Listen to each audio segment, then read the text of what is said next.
Hey everyone, how you doing? Thank you very much for joining us. I can see some messages in there with people not sure what time we started today. This is the time. We are live and ready to go. Thank you for coming in. As you join us, please let us know where you're coming in from, and I will flash the messages up on screen. And yeah, Bob, how are you doing?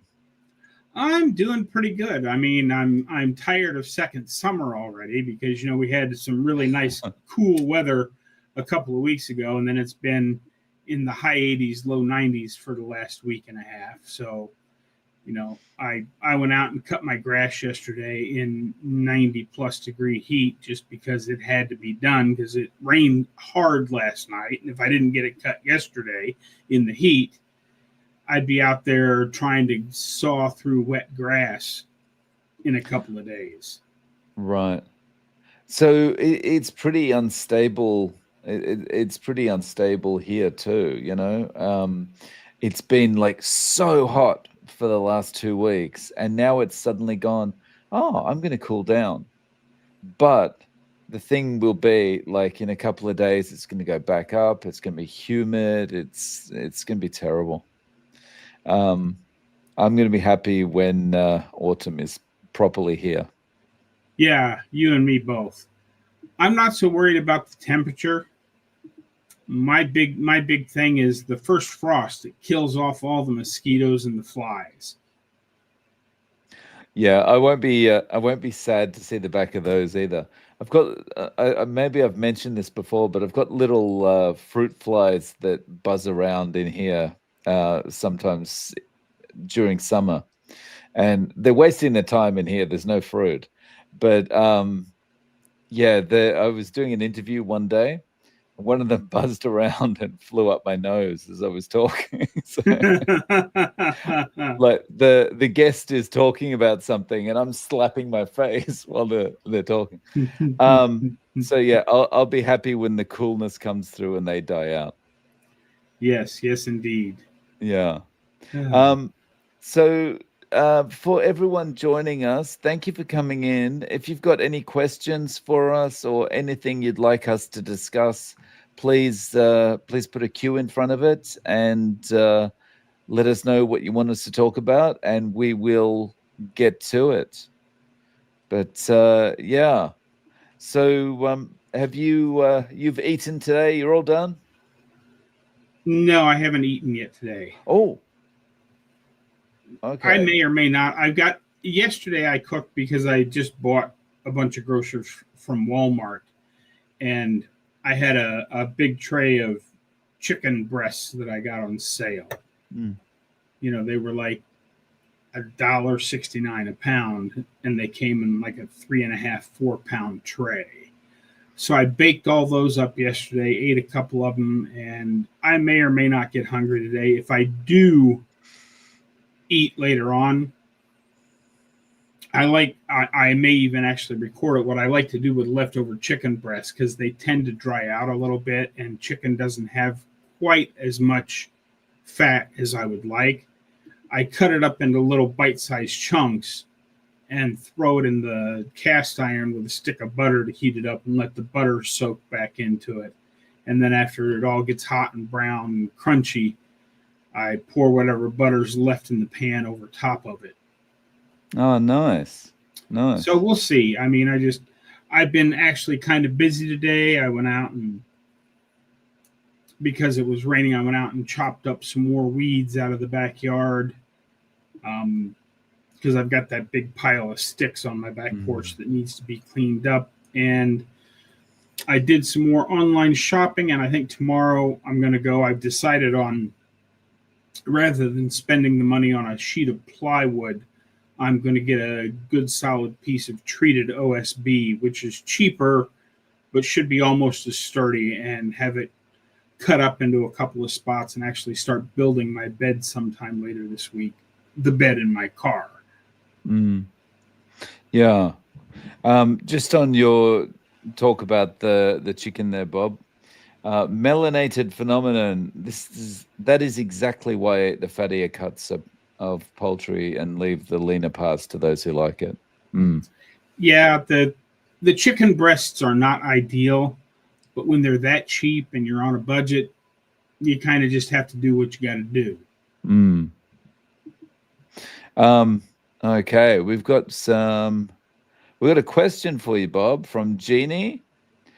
Jeannie asks, Bob, is it expensive to charge up your mower? No, I actually just because I think it was you that asked that question in the comments of one of my videos a few days ago. After I got done mowing, I actually plugged the battery for the mower into one of my portable power stations so that I could see just how much it draws. And the charger to charge the mower pulls 99 watts, and it took like 9% of my 1,000. Now, granted, the battery wasn't completely empty because I only did the front yard, but it only took like 9 or 10% of my 1,000-watt power bank to charge it up. So what I used on that, if you base it on what they charge per kilowatt hour here in Omaha, it cost me about 4 cents to recharge the battery. Of course, it didn't actually cost me anything because one of my power stations, which you'll see in a very soon upcoming video, gets recharged by the new big solar panel that I bought. Nice. So it didn't actually cost me anything other than, of course, the cost of the battery and the cost of the solar panel. And so Jeannie says, wow, that's awesome. Okay. Yeah, I sat down and ran the numbers and figured even with this year, as much as I've had to mow this year, it's still on the cost of electricity is going to end up being less than the cost of filling a gas mower up one time. Right. Oh, Mr. Beaumont says, I was just at a Mark Bell sugar diet live, and apparently glycation is keto propaganda. We can all go home now. Okay. Glycation from sugar is just propaganda. So all of those people out there losing toes and eyesight and everything else from diabetes, it's just in your head. You can go on home. Yeah. They shouldn't be imagining losing their legs. It's it's all in their head. Okay. Oh, Papa Carnivore. Hi guys. Congrats, Dave, on 100K subs. Thank you very much. Yeah. If you haven't seen the picture in his Facebook group yet, he actually got his silver play button and took a picture with it. Didn't you? Yeah. Well, the thing is, I can't put it up behind me, so I thought, well, I've got to take a picture at least. And I can't remember who was suggesting it, but maybe it was you, Bob. Suggested wearing it around my neck on a chain. I didn't suggest that, but it's a really good idea. But yeah, talk about bling. Ridiculous. Talk about bling. You should make it into a necklace so that when you go to the next meetup, you can wear that around your neck like a great big necklace. Yeah. Okay. We got the ultimate flex. Yeah. We've got Ellen Carpenter. I'm on my 3rd day and I'm starting to think it's carnivore flu. My stomach is burning. Now, any help to help me through it? Ellen from Canada. The stomach is burning on day 3. I don't know. Any thoughts, Bob? I've never heard of that, but you might try. I don't know. Maybe I hate to say this because it's not carnivore, but perhaps a dill pickle wedge or something, just to add a little extra acid and vinegar to your stomach. Maybe that'll help. I don't know. I don't know. My first thought on something like that is to get a hold of somebody that actually knows a heck of a lot more than an old retired truck driver and ask them. Mm. Yeah, my only thoughts, I would second what Bob says, like talking to a doctor or maybe having a consultation with someone like Bart Kay. But I would say, putting myself in that position, I would kind of listen to my body. It's like your body's probably having an extreme reaction to the fact you've changed your diet in an extreme way. I would maybe try and go back and reintroduce some things that might take you more allow you to transition more slowly in. So I'd go back to a more keto approach first and then transition more slowly, because you don't want to make yourself sick. The ultimate goal is to get to carnivore, but you don't want to make yourself sick in the process. Yeah. But I do understand wanting to go bang into it and rip the Band-Aid off, because that's what my personality is like. But yeah, I get it. Like Dave said, maybe back off a little bit and try a little bit longer transition just to see what happens. So, if anyone has any other questions, please put a Q in it or anything you want us to discuss. Bob, regarding that, the thing about Mark Bell, I'm not all that familiar with Mark Bell. Are you? The only thing I've seen about Mark Bell is that back when Professor K was doing a series of videos on the sugar diet, back when that fad was popping up all over YouTube for a few weeks, Mark Bell was one of the people that Bart K featured on one of his Who's Wrong on the Interwebs. Right.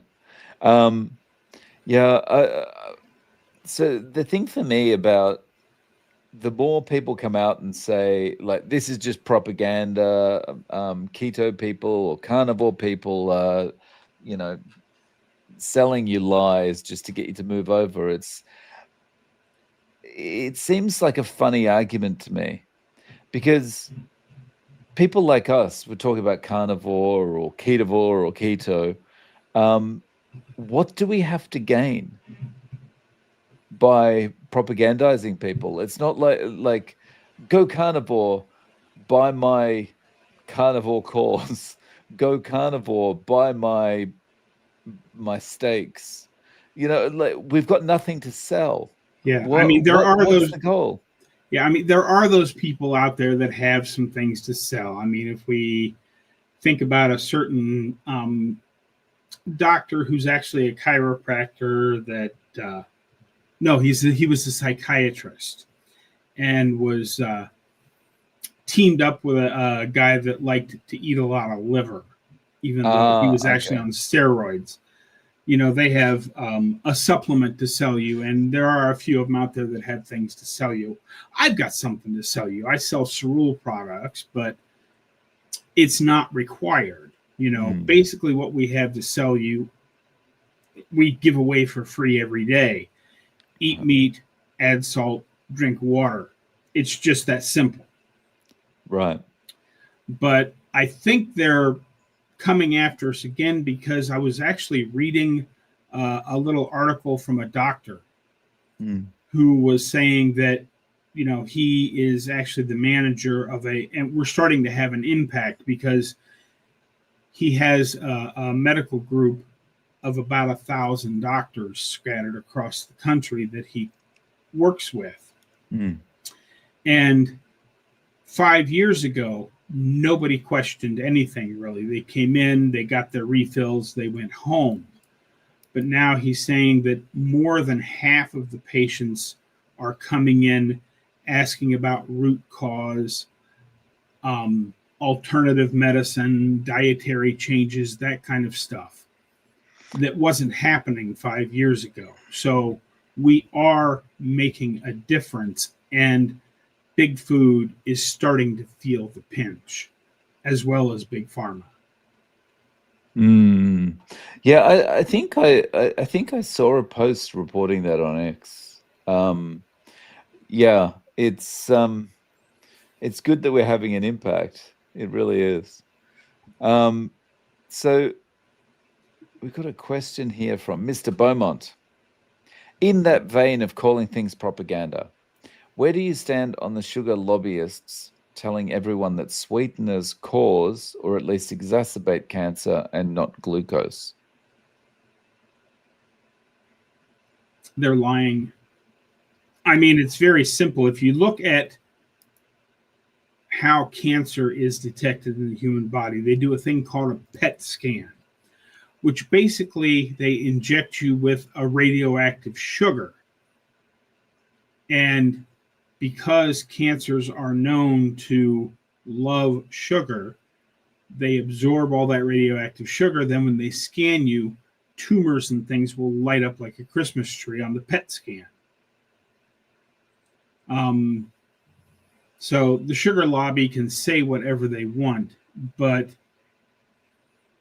glucose is the main thing. I mean, and you only have to go back through Dave's channel and watch some of the interviews that he's done. I mean, you can speak to this much more than I can, Dave, but roughly how many people have you had on that have said, well, I was stage 3 cancer and now I'm only stage 2, or I was stage 2 and now I'm completely clear? Yeah, I mean, there's got to be at least 10 interviews where I've talked about stuff like that with people, you know. And the shocking thing for me actually is the thing that you just talked about, that to show cancer on a PET scan, you have to consume glucose, right? Mm-hmm. It's just crazy. It's like they know this, but they blame everything else. You know, it's like, but as far as sweeteners go, I'm sure they're not good, and it probably doesn't help. But passing the blame off to sweeteners when, you know, the rise in sugar consumption has caused it's correlates very clearly with the rise in chronic disease is, you know, a bit of a stretch. Also, go back to the Harvard thing where the Sugar Association paid the Harvard guys to write research shifting the blame from sugar to fat for all the problems. The fact that they're willing to do that tells me that there's an issue. Yeah. Well, because, sugar's a $1 billion industry, and the more effect we have, the more people we reach, the more people that realize what's going on, sugar sales will start to drop. And I believe they've already dropped enough that that's why we're seeing people out there putting out things like this sweetener instead of glucose being the problem, because they're starting to feel it in their bottom right hand corner. Yeah. Yeah. Okay, FX Trader. I heard that the Japanese consume huge amounts of iodine, but have no problem as a result. Is that true? Well, they do consume a lot of iodine in terms of they eat lots of seafood, and they also consume lots of seaweed and things like that. Like nori is something that's on the table at basically every meal. So they have no problem as a result. They don't seem to. I've seen, like, you see back home, I've seen people here with goiters and stuff. Not many. I've maybe seen 2 people in 20 years with a goiter, but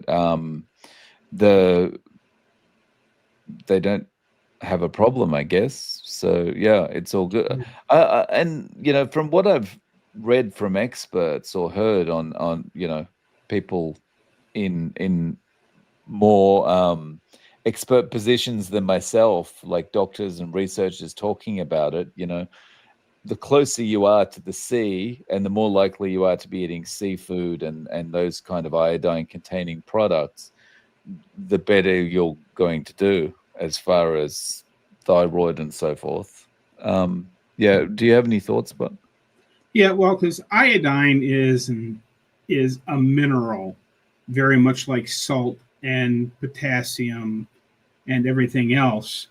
And if our bodies are functioning properly, if we get too much iodine or too much salt or too much whatever, we simply pee it back out again. There is no real danger in consuming too much iodine, as long as we're metabolically healthy. Just to support that, Sandra's just saying one can take a large amount of iodine, but if your body doesn't need it, you'll just pee it out. So I don't think it matters that Japanese people are taking so much iodine. Yeah. There it is. There it is. Somebody actually agrees with Bob. Mark this day down on your calendar. Yeah. Okay, am I missing anything here? No, we've been through them all. Okay, so just another call. If you've got any questions or anything you want us to discuss, check it into the chat with a Q in front of it, and I'll get to it. Yeah. And while we have this little break, if you're watching on my channel, go over and hit the thumbs up button on Dave's. If you're watching on Dave's channel, pop over, hit the thumbs up on mine, and then go back to whatever channel you like to watch it on, because that'll help bring some more people in for the second half of the show, and perhaps we'll get a few more questions. Yeah, the discussion is, the more people we have, the better the discussion is for everyone. And so just on the iodine thing there, Bob, do you take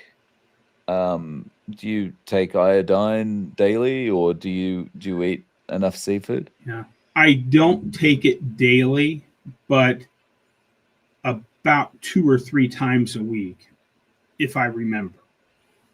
I do have an iodine bottle on my counter upstairs, and I will put 2 or 3 drops in my morning beverage when I remember, and that usually works out to 2 or 3 times a week. So I don't do it every day, but I've never had any problems, so the 2 or 3 times a week is probably plenty for me.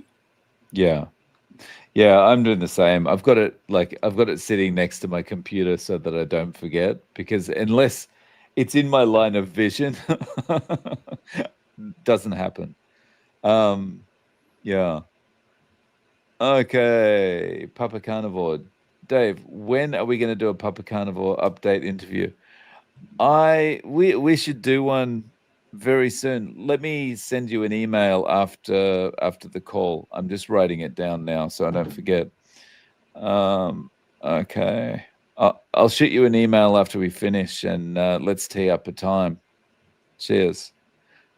Okay. And people are mentioning what they're doing with iodine as well. So Paul, iodine, I do 4 drops of 2% every day. And Sandra, I use half a dropper. That's probably about 7 drops. Okay. Oh. And as you say, it doesn't really matter how much you take, because if your body doesn't need it, it's just going to pay it out. Right. Yeah. Right. And if you're short on something, now I've never experienced it myself, because I think because I buy really cheap ground beef, I get a lot of stuff that I don't know I'm getting in the cheap ground beef, like organ meats and things like that. But if you are short, whether it be iodine or sodium or potassium or whatever, and you're feeling off, when you take one of those big doses, you should feel the difference almost right away. Mm. Yeah. I remember a while back having some liver and I hadn't had any for a really long time. And after eating that liver, I suddenly had this feeling of, wow, I feel amazing. And it's like I must have been low in something. Yeah. And my body's just gone, oh, we've got it now. Okay, we can get to work. Yeah. And it's since then that I've tried to have liver maybe once a week. Mm-hmm. Mm, yeah. Have I asked you this before, Bob? You much into the liver, or just get it from the ground beef if there is some? Yeah. If there's some in the ground beef, I don't know it, but I've never really cared for organ meats to begin with. And because I'm coming from where I'm coming from, having suffered with gout all those years ago, for all those years, even though I know the gout diet that they gave me is complete and utter BS, Mm. I still can't get beyond the fact that the number one thing that was on every list I've ever seen, if you have gout, never ever eat organ meat. I And see. I can't get past that, even though I know it's probably BS. I just I can't do it, and I don't. What I remember way back when, before I had gout, while I was in the army and all the other stuff. You always your friends will invite you over, and I'll say, well, I don't like liver, and of course they always say, oh, well, you don't like liver because you've never had it the way I make it. Mm. No, sorry. It all tastes the same, and it all tastes like, I don't know, you're eating something out of a dead orangutan's butthole or something. That's an interesting visual. Um, I'll carry that with me for the rest of the day. Thank you. You're welcome. Mr. Beaumont, is chemo brain a real thing? Follow-up question. If so, could carnivore help? Not speaking from experience, but from guests I've spoken to, yes, it seems to be a thing, and yes, carnivore can help.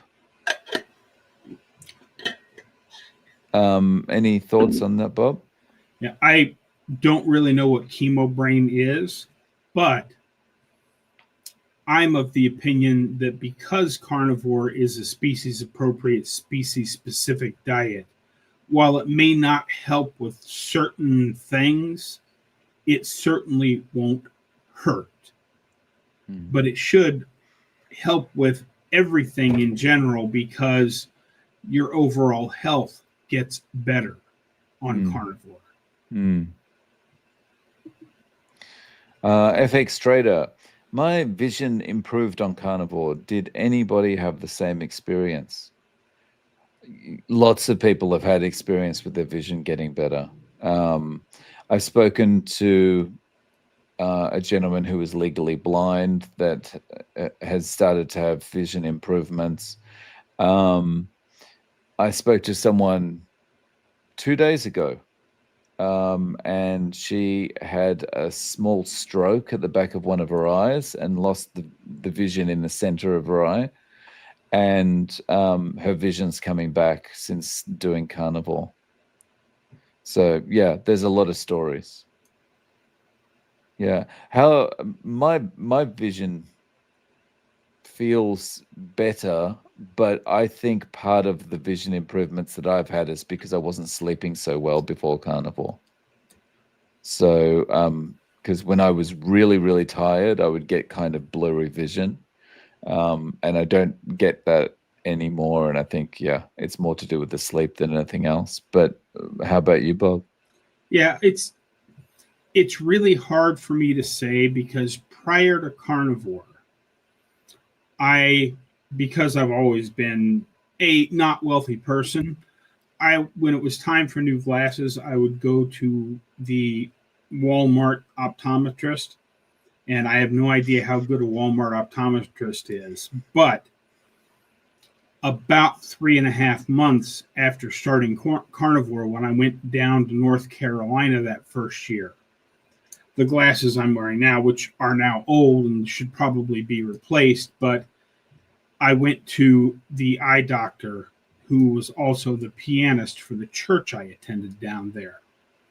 So I went to a real eye doctor and got real glasses, and my vision improved dramatically just by switching from Walmart eye doctor and Walmart eyeglasses to a real optometrist stuff. So I can't really tell you for sure if my vision got better or not, because I got such an improvement when I went to these glasses back early in my carnivore journey. Now I can tell you when I'm sitting here at my computer, I can actually read my computer screen better without my glasses, but I don't like to be on camera without my glasses. It's like me without my hat. Yeah. Yeah. And you just reminded me of a joke. I can't tell online. So yeah, remind me afterwards and I'll tell you, Bob. Okay, we've got Burns Aquatics. Hey Dave, a lot of your interviews have stated carnivore calm. What do you think about eating meat helps people stay calmer? I think it's just the fact that before you were starving your body of nutrition and now you're not. And so your body is not in a state of panic anymore. And that kind of keeps things calm. So your thinking is better, you're able to kind of not react as quickly to things.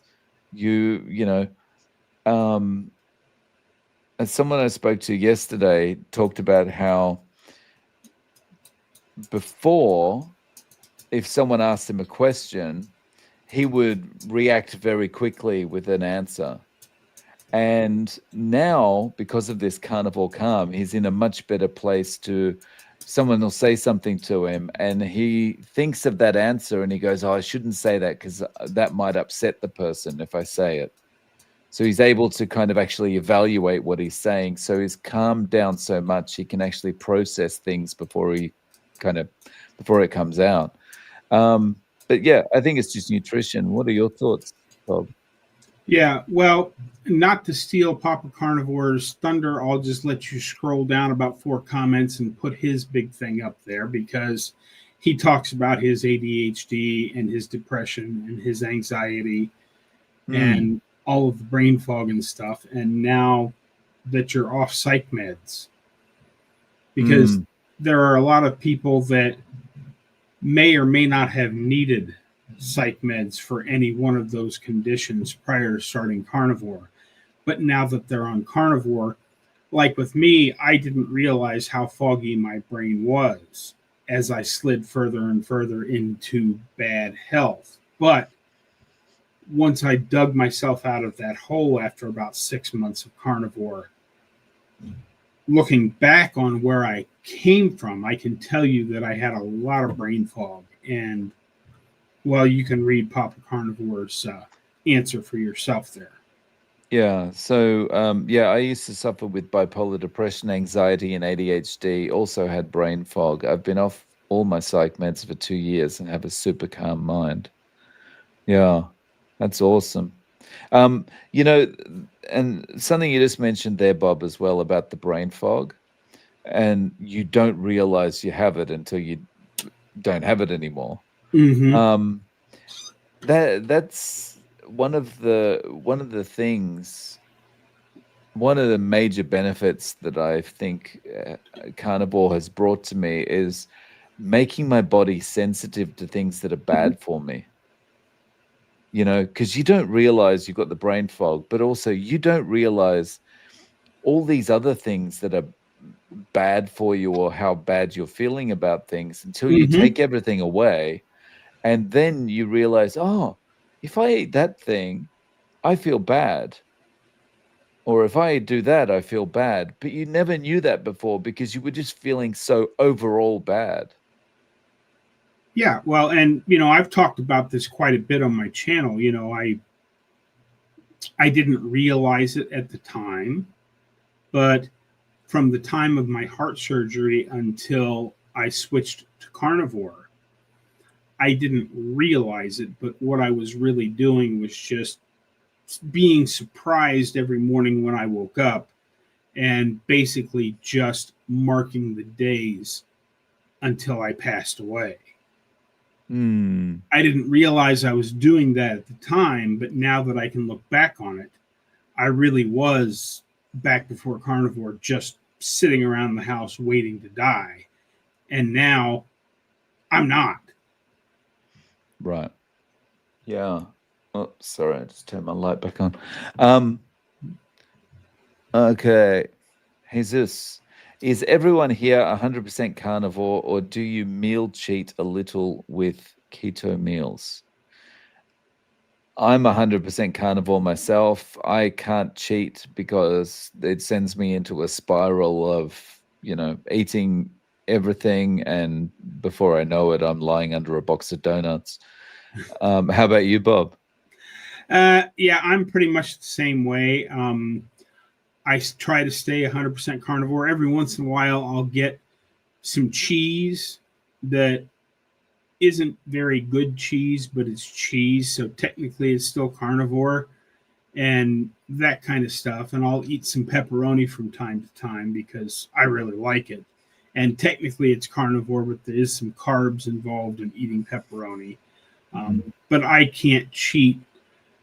Even like they sell those keto ice creams that are made with sugar alcohols and some other stuff, so that there's 3 carbs per serving instead of the usual 20. But I can't buy things like that because I know myself. And like when it comes to ice cream, all ice cream comes in single serve containers. Even if you go out and buy one of the big 5-gallon buckets from Walmart, that's still going to be a single serving container. Once I open an ice cream, I don't stop. So I just don't buy things like that. Mm. Yeah. I know that kind of feeling well. And, just thinking about it, it takes me back to my Atkins days. And it's such a bad feeling of looking at the back of these keto treats and all this kind of thing, and looking at the net carbs and going, oh, that one's okay for me. And the whole time it wasn't. I was getting more and more addicted to these things, and you're just getting bigger and bigger and bigger. And yeah.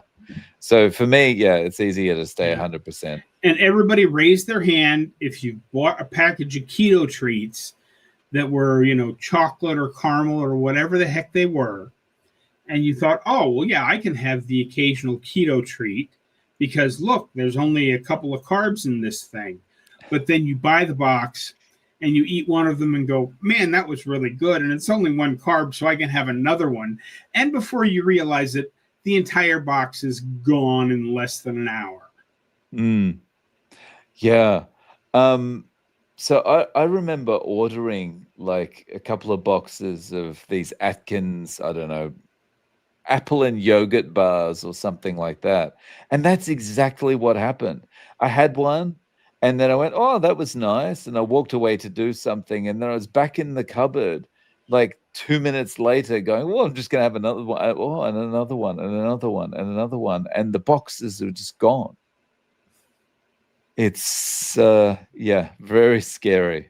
Yeah, and you can justify it to yourself because you go, oh, well, if there's only 3 carbs per bar, I can eat the whole box and still be under 20 grams of carbs for the day.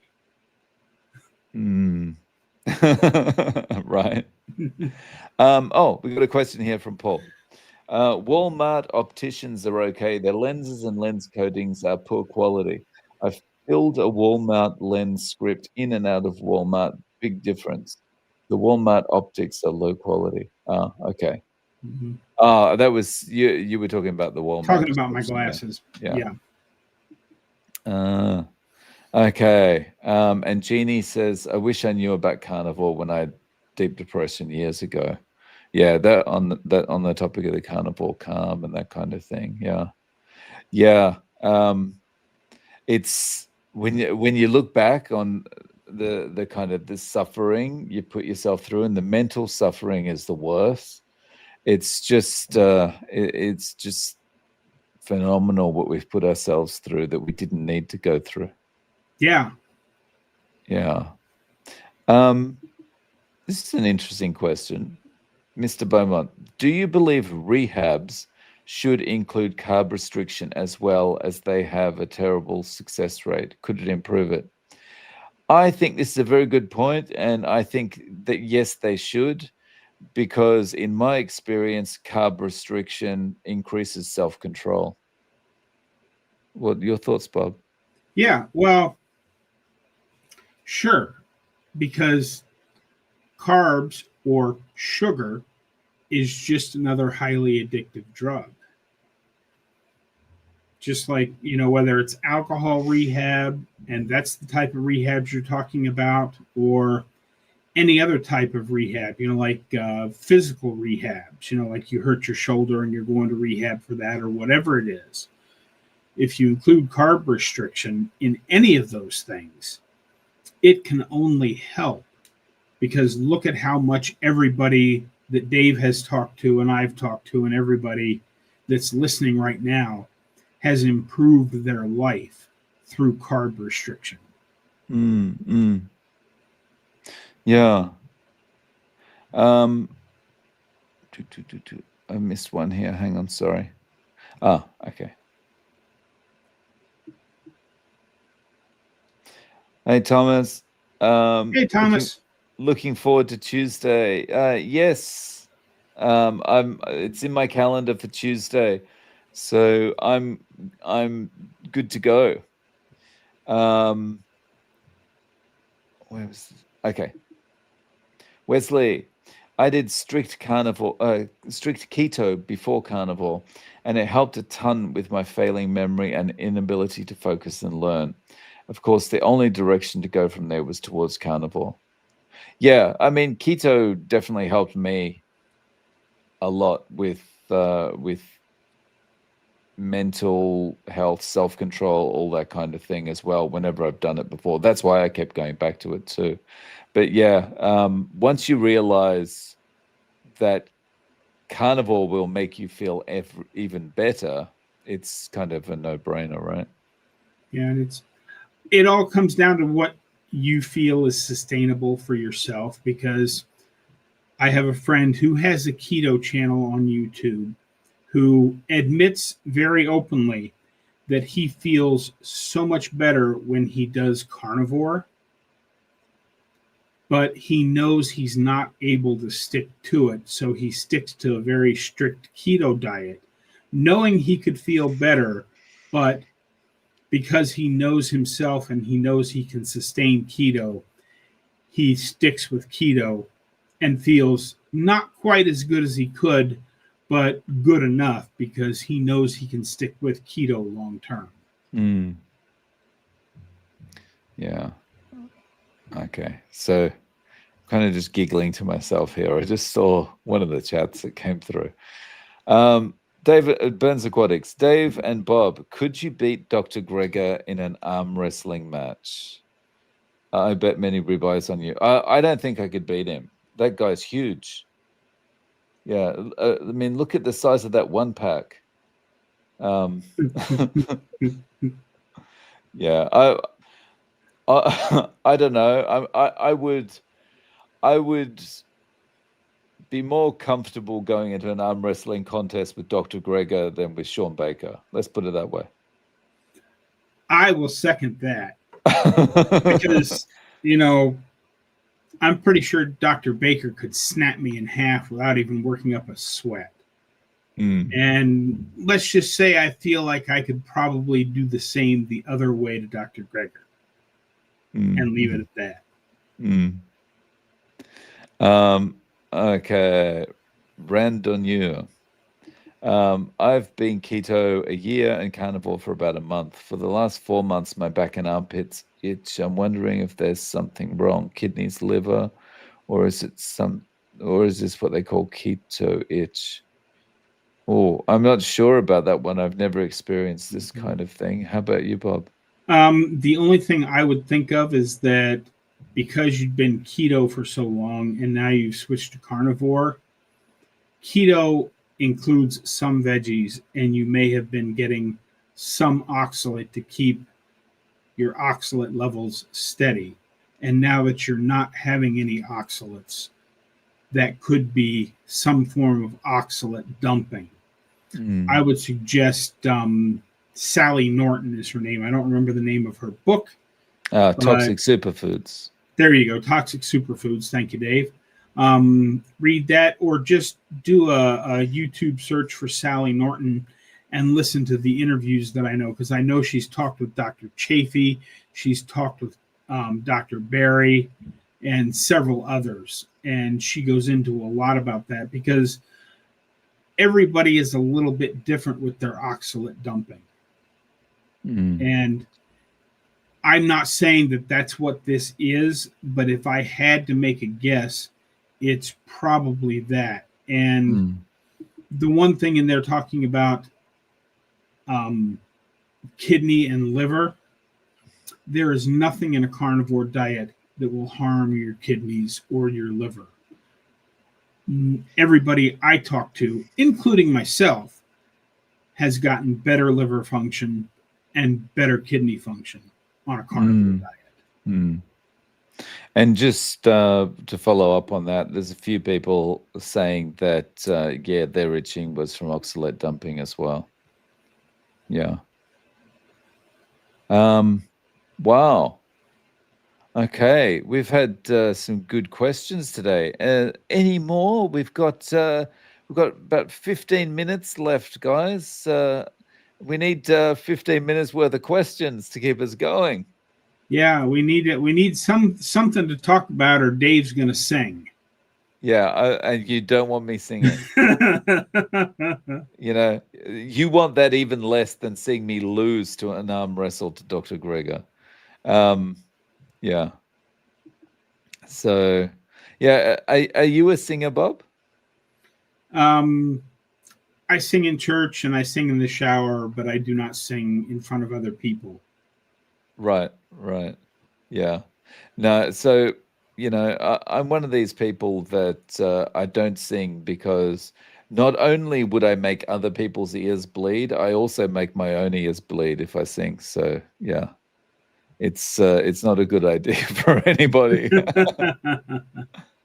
Um, okay, Mr. Beaumont. Mainstream archaeologists claim that human civilization began due to the agricultural revolution. Would livestock farming not have been as successful for settlements? Seems dubious to me. Well, it Mm, depends on what they're calling human civilization, because the agrarian revolution, when farming became to be, is what, 12, 1300 years ago. And according to stable isotope testing, there have been humans or think people that were not quite humans. They've dated the bones to as much as 35,000 years ago. mm, So that's where I'm going to go with that question. But livestock farming is very good for the environment, and mm. depending on what they're talking about with agricultural revolution and all that, it's really hard to guess on that. What are your thoughts there, Dave? So, for me, like, it's a little bit confusing only because human civilization. So, like, are we saying humans existed before, but we were only able to civilize after the agricultural revolution? That doesn't make sense to me. Like, just to get to the point where you're able to mass produce crops and all that kind of thing, um, you have to, like, so we were all going around and picking our berries and growing all our little amount of grains or whatever we were doing before this, and that's supposed to have sustained us to the point that we could start using machinery, or we could start using tools and stuff to grow wheat and whatever. Yeah, nothing. It just, that whole thing makes no sense to me. We're meat eaters, and that's what's allowed us to have the free time and brain capacity to be able to advance, is the way I look at it. Yeah, I'm not sure if I'm missing the point with that one, but yeah. I don't know either, but that's an answer, and we're going to stick with it. Yes, yes. And I haven't been drinking. So, I have been. I got a great big old cup of water here. yeah. Well, I've been drinking water. Yeah. Okay. Have we got any other questions coming through? Which No? reminds me of I was just watching an old Professor K video last night, and he was drinking a beer out of a brown bottle while he was going through one of his Who's Wrong on the Interwebs, and he takes a drink and then goes, Jesus, I can't speak today. Maybe it's all this meat juice I'm drinking. And he holds the beer bottle up and says, yep, imported 100% juice of meat. And the meat juice is good. And he takes another drink of the beer. Awesome. Okay. People are asking about cheese. Yeah. And Papa Carnivore's got an important warning here. Be careful with cheese. It's super addictive, can cause weight stalls or gain, and for some folks can cause skin issues, inflammation, gut issues. Yeah. Yes. Yeah. I love this stuff, and that's why I can't eat it. Yeah. Yeah, I like cheese, and I do occasionally have cheese. One of my favorite snacks to have is I'll take some Swiss cheese slices and roll pepperoni up inside of it. But because it's so good and I have no off switch, I only buy one package of pepperoni and one package of Swiss cheese about once a month, because if it's in the fridge, I would constantly be going to get more of it because it's one of my favorite snacks. But cheese is addictive. Yeah, it's extremely addictive. I find that like all cheese is addictive for me, but when it's a hard cheese like Parmesan or something, it's not quite as addictive as like some of the more, like just a cheddar or something like that. Like cheddar, Colby Jack, Swiss cheese, all of those really addictive, really good, but really addictive. Yeah. Cheese to me is a lot like ice cream. No matter how big of a pack you buy, it always comes in a single serving container. Yeah. And see, this is kind of the problem I have with cheese, the same way I have with butter. If you're like, let's say you're eating a stick of butter or a stick of cheese, that's just like kind of biting into a Snickers bar. So it's kind of, it brings back that easy kind of snacky kind of, and yeah, I can't stop. Okay. Lou, I'm sorry, I'm probably going to butcher your name. Luba is asking, is it possible to get too thin on carnivore? I do eat when I'm hungry. I'm 5'4" and weigh 110. My weight 1 year ago was 137, all belly fat. I do ketovore. No. The easy answer is no. That being said, I'll let Dave take it away and then perhaps come back with even more answer for you. Yeah, I would say no as well. Basically, I think when you're eating carnivore, and this is one of the reasons I think it's the proper way to eat, your body finds the level that it's happy at, you know. And I've got people interviews on my channel from people that had anorexia and got out of it eating carnivore, put weight on eating carnivore. So yeah. And sorry, Bob, please go ahead. Yeah, no, and part of the problem is that people around us are constantly saying, "Oh, you look so thin," or "You look too thin." But we as a society, not just here in America, but basically worldwide, have gotten so used to seeing a really heavy person as normal. And what used to be called severely obese 100 years ago would be seen as just slightly overweight today. So that when people approach their normal, like 5'4", 110 pounds, people look at them and go, "Oh my God, you're way too thin." Well, no, that's what everybody used to look like before we got used to everybody looking so darn fat. Yeah. The other one that you often hear people who are a normal weight get is, "You're looking really sick." And it's like, no, it's just that I'm not looking, it's actually that I'm not looking sick. So yeah, it's become so normalized that when you lose a bit of weight, it's like people worry about you, and yeah. It doesn't help as well with, and correct me if I'm wrong on this, like in the past 10 years, there's been a lot of people on magazine covers, and it's been like that are overweight or obese, and it's been celebrated as healthy at any size and that kind of stuff. Yeah. Mm-hmm. Mm. So that Yes. definitely doesn't help. Okay. I see a couple more in there. Yep. Okay. Feral Grandma. Do you guys have any channels you like but won't tell anyone about? I don't send my aunties any links to some of Bart K's rowdier stuff. No, I tell everyone about Bart K. Mm-hmm. Within the carnivore space, don't have any channels that I wouldn't tell anyone about that I watch. How about you, Bob?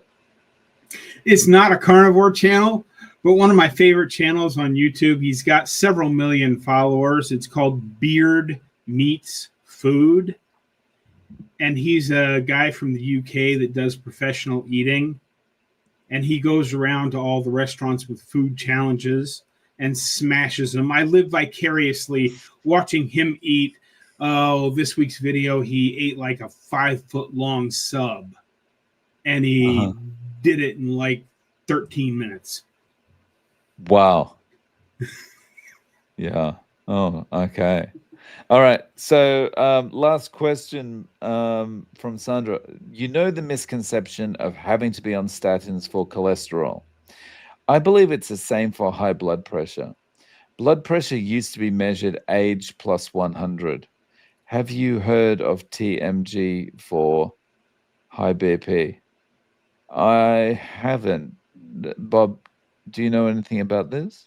Yeah, not really. I don't know what TMG is, but I can tell you that too high of a blood pressure is bad because that's one of the first things that causes damage that leads to atherosclerosis. However, that being said, they have significantly lowered the bar on what they feel is a normal blood pressure, just like they've lowered the bar on what is normal cholesterol, just to make more people eligible for more drugs. Because, yes, as you said, their blood pressure used to be, I think it was 100 plus half your age, but it might have even been 100 plus your age. So, me being 62, having a top number of 162 seems a little high to me, but 130 to 135 does not seem overly out of range. And that's, I'm Not a doctor. I don't play one on TV. I'm just a retired truck driver. However, I believe that we can get away with higher blood pressures than what they will than what they will tell us. Because if you go back and look at the guidelines from 50, 60 years ago, you know, prior to there being statins, you could go into your doctor's office and they'd run a lipid panel and you'd come out with a total cholesterol of 350 or 400 and they wouldn't even bat an eye. Yet today, if you went to your doctor's office, had a lipid panel, and your total cholesterol was 400, they would call an ambulance because they're positive you're going to have a heart attack before you get out of the office. Yeah. And the same thing with high blood pressure. Go ahead, Dave. Yeah, the only person that's even more likely to have a heart attack is your doctor looking at the number as they rush to pour statins down your throat. Yeah. So, guys, thank you very much for joining us today. I really appreciate you coming in with your questions and chats and so forth. And yeah, we will be back with you in a couple of weeks. Thank you very much. And Bob, from you? Yeah, as I always say, this is some of my favorite times of the week. I'm looking forward to when I'll be able to get back on and do my own lives, but I'm working Sunday evenings right now over at the miniature golf course because we're short staffed and we're on fall hours. But I do enjoy these times of just sitting down and talking about whatever you guys want to talk about.